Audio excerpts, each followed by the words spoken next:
क्या है आध्यात्म? दर्शन, चिंतन धारा, विद्या या संस्कृति की परंपरागत विरासत। आध्यात्म दर्शन यानी जीवन का शाश्वत सत्य।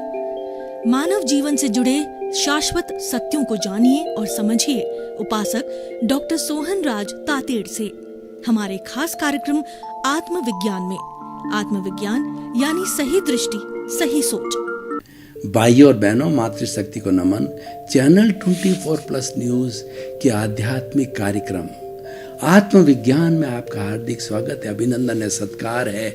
आप अत्यंत भाग्यशाली हो, आत्मविज्ञान सुन रहे हो, आप मोक्ष की नींव लगा रहे हो। आत्मविज्ञान आपके अस्तित्व की जानकारी दे रहा है। हर एपिसोड के अंदर आपका अस्तित्व किस तरीके से निर्मल बने, आप शुद्ध आत्मा, उसकी जानकारी आपको दी जाती है। आप जीवात्मा से अंतरात्मा बनो और अंतरात्मा से परमात्मा बनो। इसके लिए आपको सही दृष्टि, सही सोच, right vision, right thinking, science of the soul दी जा रही है। और प्रतिदिन नए नए उपक्रम उसके साथ जुड़ करके हम आपको प्रतिदिन नया नया एपिसोड बता रहे हैं। तो आज उसी क्रम में हमारा बहुत सुंदर विषय है 5 समिति। भाई और बहनों, बहुत सुंदर विषय है। पहले हमने 5 महाव्रत और 5 अणुव्रत बताए। वो एक जीवन जीने की पद्धति है। महाव्रती साधु जीते हैं, अणुव्रती गृहस्थी जीते हैं। दोनों का लक्ष्य जो है मोक्ष की प्राप्ति है और दोनों मोक्ष जाते हैं। एक जल्दी जाता है, एक देरी से जाता है, लेकिन रास्ता वही है। दोनों एक ही रास्ते पर चलते हैं, दोनों ही सम्यक दर्शन के रास्ते पर चलते हैं। सम्यक ज्ञान, सम्यक चारित्र, सम्यक तप के रास्ते पर चल करके और मोक्ष की तरफ बढ़ते जा रहे हैं। मोक्ष की पगडंडी, मोक्ष के राजपथ को उन्होंने पकड़ा है और उसके पथिक है वो जा रहे हैं। पर प्रश्न ये है कि उसका पालन कैसे हो। कोई न कोई सिस्टम बनाना पड़ेगा, कोई पद्धति बनानी पड़ेगी, कोई मेथोडोलॉजी बनानी पड़ेगी, कोई प्रक्रिया बनानी पड़ेगी कि कैसे किया जाए। सिद्धांत तो मिल गया, लाइफ स्टाइल मिल गई और सब कुछ प्राप्त हो गया, मानस बन गया, वो हमने पकड़ लिया। लेकिन हो कैसे, प्रक्रिया क्या है? उसकी प्रक्रिया के लिए 5 समिति का सिद्धांत दिया गया है। 5 समिति का मतलब है 5 ऐसी बाड़ें, 5 ऐसे उपक्रम, 5 ऐसी परिधियां जिसके अंदर रह करके अणुव्रती, महाव्रती सेफ साइड अपने व्रतों का पालन कर सकते हैं। तो वो ये हमारी 5 माताएं हैं, 5 हमारे घेरे हैं, 5 हमारे बाड़े हैं, 5 ही अनुशासन है जिसमें मस्त होकर के अणुव्रती, महाव्रती अपने व्रतों का पालन करते। 5 माताएं कौन सी है? वैसे 8 माताएं हैं, 3 माताएं हम अलग एपिसोड में करेंगे। अभी 5 माताओं की बात कर रहे हैं। भाषा, ऐष्णा, आदान निक्षेप, भाषा, इरिया समिति, भाषा समिति, ऐष्णा समिति, आदान निक्षेप समिति और उत्सर्जन समिति। ये अभी 5 माताओं की हम बात कर रहे हैं। इरिया समिति का मतलब देख देख कर चलना। हम चल रहे हैं तो 5 फुट 7 फुट जितनी हमारी दृष्टि जाती है वो देख कर चलना। यानी उसके अंदर कोई कीड़ा मकोड़ा, कोई चलन फिलन करने वाला जानवर तो नहीं है। साइड में नहीं देखना, साइड में देख लिया, हर वक्त साइड में नहीं देखना। लेफ्ट राइट ऊंचा नहीं देख करके नीचे जो हम गमन योग कर रहे हैं देखना। इरिया समिति का मतलब देखना, देख देख कर चलना। और जो साधु होते हैं वो पाद विहारी होते हैं, पैदल चलते हैं। अणुव्रती होते हैं, उनके वाहन की छूट है, वो पैदल भी चलते हैं, वाहन भी चलते हैं, 2 पहिए से चलते हैं, 4 पहिए से जा सकते हैं। और वो लोग ट्रेन, बस और जो है आपकी जो है वो हेलीकॉप्टर, इन सब का उपयोग कर सकते हैं और करते हैं। लेकिन हर एक के अंदर जो है ये एक तरह का ध्यान रखना चाहिए, विवेक रखना चाहिए कि मैं जो चल करके जो देख रहा हूँ उसके अंदर किसी भी प्राणी की हिंसा तो नहीं हो रही है। आप दोपहिया वाहन चला रहे हो, वो भी देख के चलना कि कोई बीच के अंदर कुत्ता तो नहीं बैठा है, बिल्ली तो नहीं बैठा है, पशु तो नहीं है, पक्षी तो नहीं है, उसके ऊपर से दोपहिया चौपहिया वाहन चल जाए। तो ये ध्यान रखने की बात है। ट्रेन के अंदर तो हम क्या ध्यान रखते हैं, फ्लाइट में तो रखने वाला हो, लेकिन हम तो ट्रेन में फ्लाइट में बैठे बैठे जो ये भावना तो बांधना ही चाहिए महाव्रती को, अणुव्रती को, ज्ञानी को, कि मेरे द्वारा ये किसी की चलते फिरते हिंसा हो रही है तो समस्त प्राणियों से मैं क्षमा याचना करता हूँ कि ये हिंसा मेरे को करनी पड़ रही है, क्योंकि मैं अणुव्रती हूँ, मुझे गंतव्य में जाना है। महाव्रती तो चलेगा तो महाव्रती पे यही देख देख के चलता है, उसके हाथ में पीछी होती है, ओगा होता है, अगर प्राणी है रात में विरात में तो हटा के चलता है। तो ये इरिया समिति एक हमारी ऐसी माँ है जो कि हमारी रक्षा करती है कि देख देख कर चलो, कोई प्राणी की जो है अनर्थ रूप में हिंसा नहीं हो, संकल्प जा हिंसा नहीं हो। संकल्प जा हिंसा जो है वह जो अणुव्रती को भी नहीं करनी होती है। एक तो होती है उनकी कर्म जा हिंसा, दूसरी होती है विरोध जा हिंसा, और तीसरी होती है संकल्प जा हिंसा। कर्म जा हिंसा का मतलब होता है उसको करनी पड़ती है, फैक्ट्री के लिए, उद्योग धंधे के लिए, और जो है वो अपने खेती बाड़ी के लिए, तो वो उसको अलाउड है, वो उसको छूट दे रखी है। और जो संकल्प जा हिंसा की छूट जो है गृहस्थी को भी नहीं है, क्योंकि वह तो इच्छा पूर्वक की जाती है, और वहाँ इच्छा जो है अणुव्रत में भी मान्य नहीं होती है, वहाँ पर सारी सीमा होती है, संकल्प जा हिंसा अलाउड नहीं होती। तो इरिया समिति के अंदर संकल्प जा हिंसा नहीं होनी चाहिए। हमको पता पड़ गया कि जानवर चल रहा है तो हमको उद्देश्य पूर्वक उसके ऊपर पैर नहीं रखता है। दोपहिया हम चला रहे हैं तो उपयोग पूर्वक हमको दिख गया, उपयोग पूर्वक नहीं चलानी चाहिए, उसको उसकी जगह छोड़ के चलानी चाहिए। न दिखे वो बात अलग है, पर दिखने के बाद के अंदर इच्छा पूर्वक उसको मारना, ये संकल्प जा हिंसा है। हमारे सामने मच्छर आ गया तो मच्छर को हम उड़ा सकते हैं, और एक अणुव्रती जो है वो मच्छर उड़ाने के लिए पंखा वंखा सारा उपयोग करता ही है, जो भी है, पर क्या है कि उसको मारना नहीं, ऐसा नहीं पकड़ के मार दिया, वो संकल्प जा हिंसा है। वो अणुव्रती के लिए अलाउड नहीं, ज्ञानी पुरुष को वो अलाउड नहीं है, क्योंकि वो हिंसा कर रहा है, वो जानबूझ कर हिंसा कर रहा है, वो रोकी जानी चाहिए। और हर चीज़ की, खाने की, पीने की, मकान की, रहने की, सबकी उसको जो है उसकी सीमा की हुई है, तो उस सीमा के वजह से संकल्प या हिंसा जो है उसकी रुक जाती है। तो हम बात करें थी इरिया समिति की, इसको देख देख करके चलना, संकल्प पूर्वक कोई हिंसा ना हो, उसको हटा दिया जाए प्राणी को, जो भी जीवित प्राणी। और हिंसा की बात हम करते हैं तो हिंसा जीवित प्राणी की होती है, किसी जड़ की हिंसा नहीं होती है। एक पत्थर है, पत्थर हमारे अगर पैर से वो इधर उधर चल गया तो वो हिंसा नहीं होती, उसमें संवेदना नहीं है, उसमें जीवन नहीं है, उसमें प्राण नहीं है। हिंसा तो जीवित प्राणी की होती है, क्योंकि उसको दुख होता है, दर्द होता है, संवेदना होती है, तो उसकी ही हिंसा होती है। तो ये इरिया समिति। दूसरी हमारी समिति है वो भाषा समिति। भाषा का अर्थ होता है कि हम ऐसी भाषा किसी को बोलें, तिरस्कार करें, ऐसे शब्दों के बाण छोड़ें कि उसके हृदय को छू जाए, ऐसे शब्दों के बाण हम गंदे गंदे छोड़ें कि बेचारे को दुख हो जावे। तो ऐसी भाषा जो किसी को तकलीफ देने वाली हो, किसी का भविष्य की बिगाड़ करने वाली हो, किसी को जेल पहुंचाने वाली हो और किसी के मन के अंदर क्रोध, अहंकार, माया, लोभ, राग, द्वेष पैदा करने वाली हो, ऐसी भाषा नहीं बोलनी। भाषा मृदु बोलनी और कर्कश भाषा नहीं बोलनी, तंतीली भाषा नहीं बोलनी और दुख देने वाली भाषा नहीं होनी, किसी का पटाक्षेप करने वाली भाषा नहीं हो, किसी का भेद खोलने वाली भाषा नहीं हो और भाषा जो है ठंडक पहुंचाने पाने वाली भाषा हो, प्रिय बन लगने वाली भाषा बोलनी चाहिए हमारे को और सत्य भाषा बोलनी चाहिए। किसी का जो है वो झूठ का सहारा नहीं लेने वाली होनी चाहिए।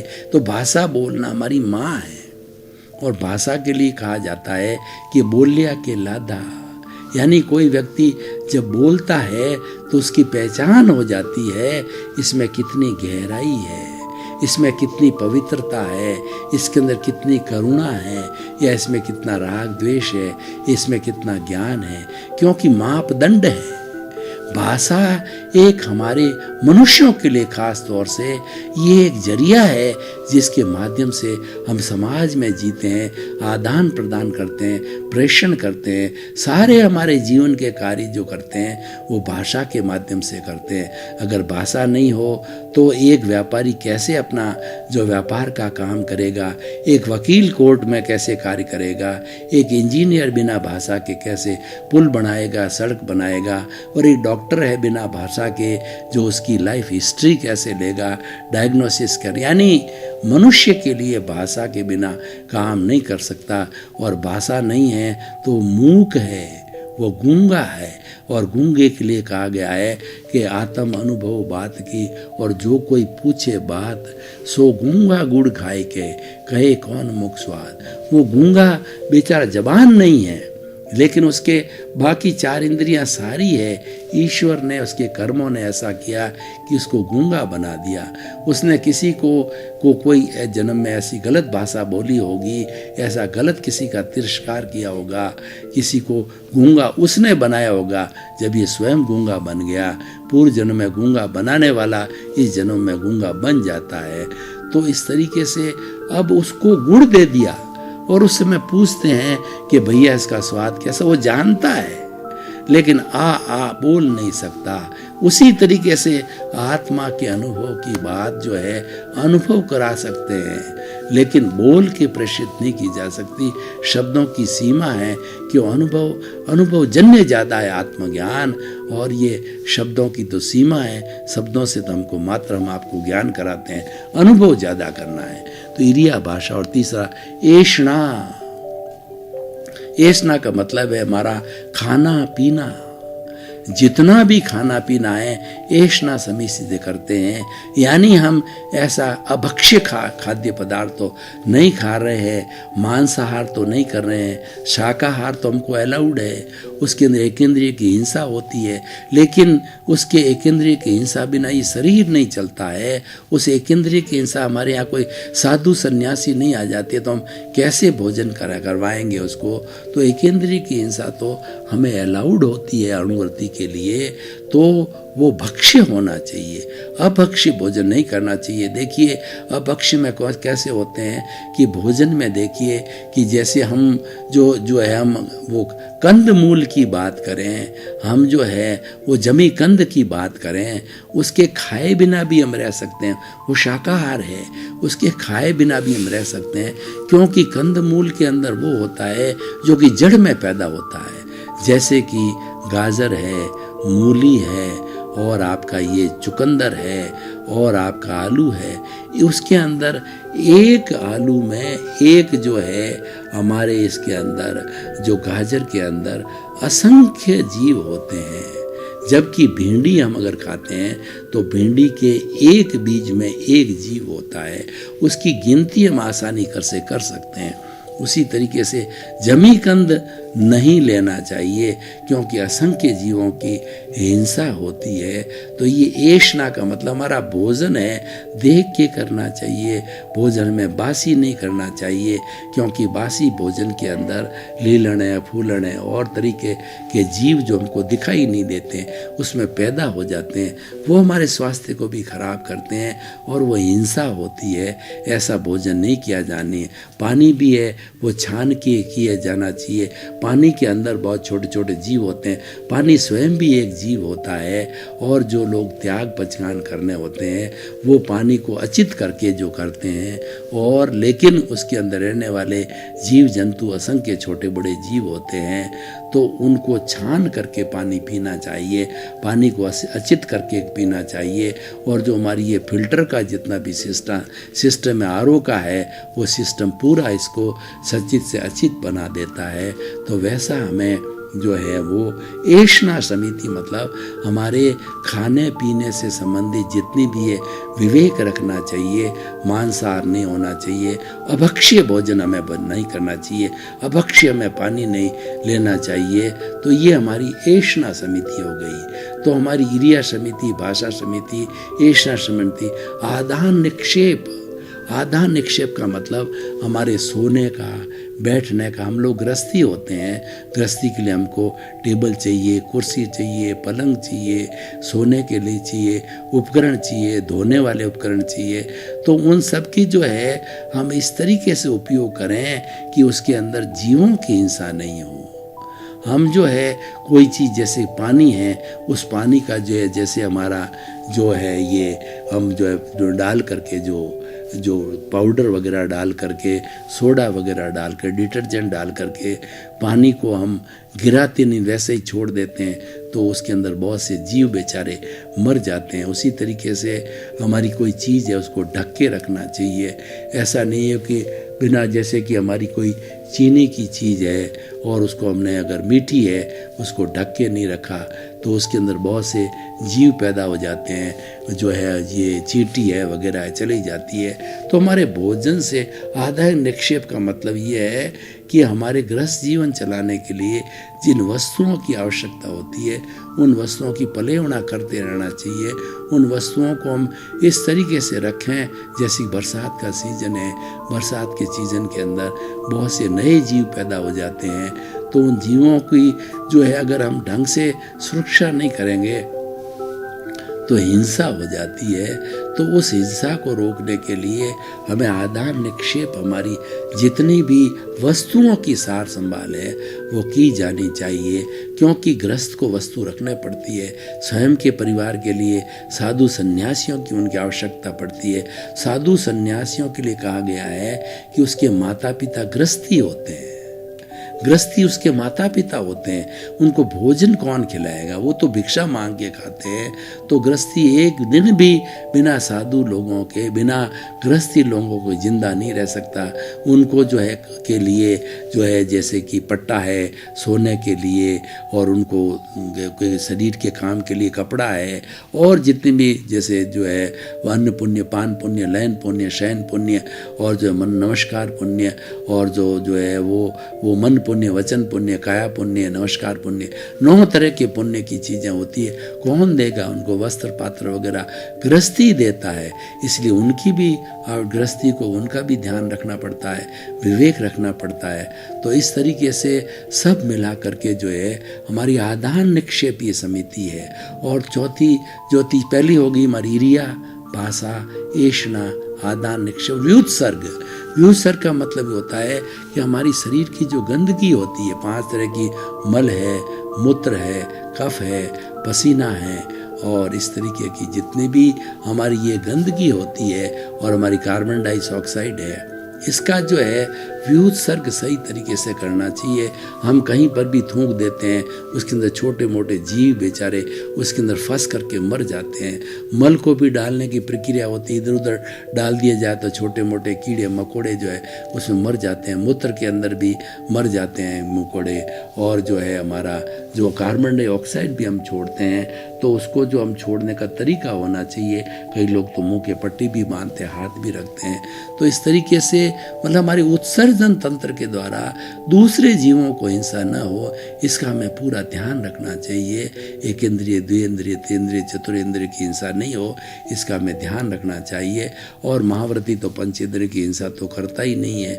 माँ जो अणुव्रती को पेड़ पौधे नहीं काटने चाहिए और 5 इंद्रिय वाले जीवों की हिंसा बिल्कुल नहीं करनी चाहिए।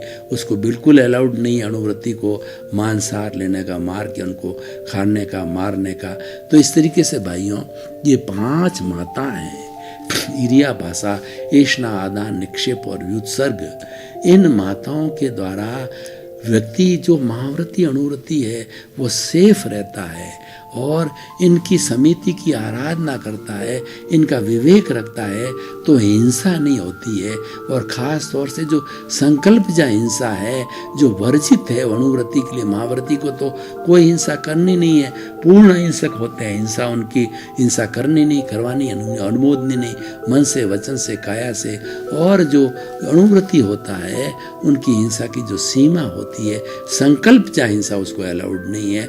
वो सारी इन 5 माताओं के शरण में जाकर के, इन 5 माताओं का विवेक रह करके, इनको अप्लाई करके day to day, minute to minute जीवन के अंदर 24 घंटे में हर क्षण जो है 5 समिति को, अणुव्रती को भी अप्लाई करना चाहिए। और महाव्रती को तो प्योरली अप्लाई करनी होती है। उसके लिए उसके पास में अहिंसा का जो शस्त्र होता है उससे जो है वो करता है। ओगा बोलते हैं उसको, पीछी बोलते हैं, उसके द्वारा उसकी पूरी होती है।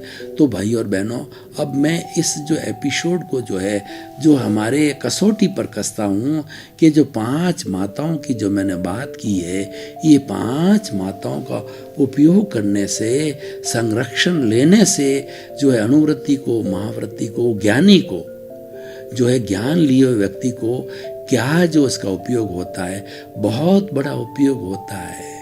इससे जो है उसके जो है जो कर्म जो हमारे प्रारब्ध में आए हैं, हमारे उदय में आए हैं, इनकी साधना करने से जो है कर्मों का उदय भाव जो है वो तो चल रहा है, वो तो निश्चित रूप में, लेकिन इनकी करने से नए कर्मों का बंधन नहीं होगा। भाई और बहनों, आपका बहुत बहुत धन्यवाद। आप जो हमारा आत्मविज्ञान बराबर देख रहे हैं और आपने महसूस किया होगा कि आत्मविज्ञान में ऐसे सूत्र है जो स्वयं पर अप्लाई होते हैं, स्वयं की आत्मा की शुद्धि के लिए किए गए, स्वयं के कल्याण के लिए किए गए हैं। और स्वयं जो है आप दुखों में से सुख निकालोगे। आप कोई भी आत्मविज्ञान के फार्मूले को, आत्मविज्ञान की शिक्षा को धारण करेंगे तो आप महसूस करेंगे कि दुख की स्थिति के अंदर वो आपको दुख महसूस नहीं होगा। दुख में से आप सुख निकालने की कला को जान जाओगे। तो इसी क्रम में आपका जीवन आनंदमय हो, मंगलमय हो, सुखमय हो। आपके प्रति बहुत बहुत शुभकामना, आपके जीवन के प्रति मंगल भावना। आत्मविज्ञान में, आत्मविज्ञान यानी सही दृष्टि, सही सोच।